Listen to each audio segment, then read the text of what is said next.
Maybe I'm trying to see shape, structure, where there is none. Good morning. Glass of ginger tea. Paper tag mangled, a little origami nothing. Now let's unscrunch last Thursday. Wow, has it been a week already? I didn't see him, not at first, even though he was right in front of me, approaching. I scanned the tables outside, unfamiliar faces, and made to go inside, and that's when I saw him. Quite small, very thin, dressed in dull blues and grays, a windbreaker.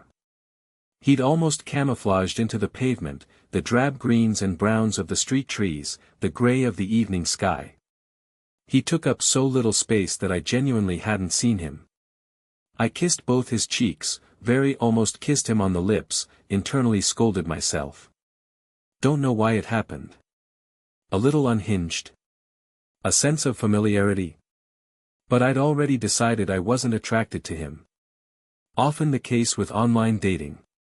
We took a seat outside, laying our things, phones, wallet, cigarettes, around a wet lump of bird shit on the table which he, attractively, in hindsight, didn't fuss over.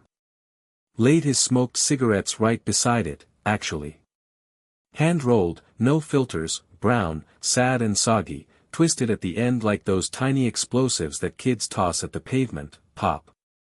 3 cigarettes and 2 pints later, I was seeing him differently, fascinated by the shift in perspective. My internal dialogue observed the transformation as he spoke about code as a language, as something beautiful. At this proximity, he came into focus like the Snellen chart and I could point out all his tumbling ease. We struggle to see the fine details at a distance, I suppose, visually, emotionally. And as he spoke about authors I've never read, a bunch of someone vsky's, his mind started to take up all the space his body didn't, and by the end of the night he was quite tall. Long and lanky, smoking a cigarette by the terrace. Half inside, half out. He'd just convinced me not to leave after telling me I looked like Keira Knightley, I don't, and a girl he'd had a crush on growing up. And, by the way, the girl we ran into downstairs was quite pretty, wasn't she? It was mean, he'd confessed, and he'd said it defensively to create distance. Interesting confession. Honest. So, I'd taken off my shoes again and dived right back under the covers. Clean sheets.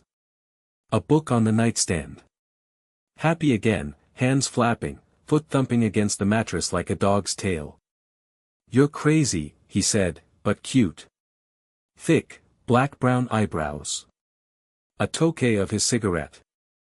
And he was right, I am kind of crazy, but the acknowledgement of it felt liberating. I felt seen, accepted. Sure, it's reasonable to be upset about blowing somebody and having them, a moment later, say the neighbor's pretty. I mean, it's basic self-respect. Staring up at the ceiling and crying, however, was not the appropriate response. Leaving would have been, but I didn't mind the apology, the holding of my hand, the transparency. It was kind of like yes, yo.